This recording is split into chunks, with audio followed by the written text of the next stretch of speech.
Ito ko.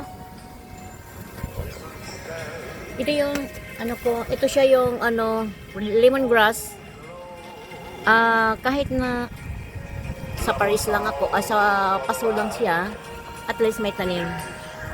At ito naman yung mga ano ko, yung mga kamatis ko. Ayan ang lakas ng hangin kaya medyo na ano sila. Ayan nyo. Kita nyo. Ang masasabi ko lang kasi, kahit saan kang lugar, kapag kinagisnan mo ng buhay, talagang hanap-hanapin mo na siya, di ba? Oh, paso lang yan.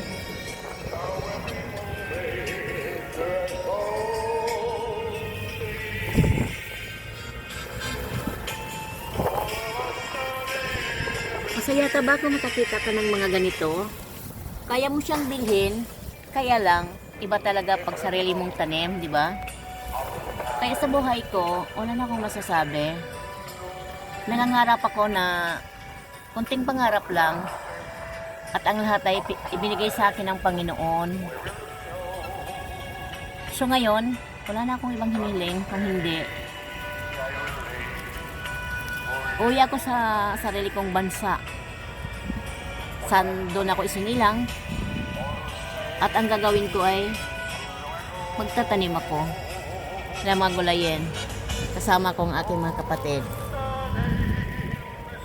Si Manubayot, Bisita, at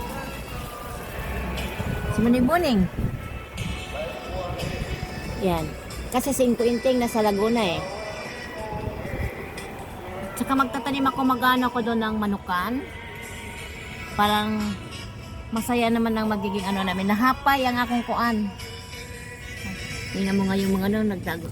Lalo kasi malakas ang hangin, no? Diba? Masaya ako kasi mayroon akong avocado. Ari ko. Ito yung puno ng avocado ko. Mayroon akong limon. Ayan siya, oh. Yan ang limon ko. Malapit na siyang mamunga. At ito naman kamatis din. Kahit na malimlim siya, pinagsisingit-singit ko siya kasi hindi ko pinaghinayangan yung lupa. Ayan, tingnan mo yung bunga.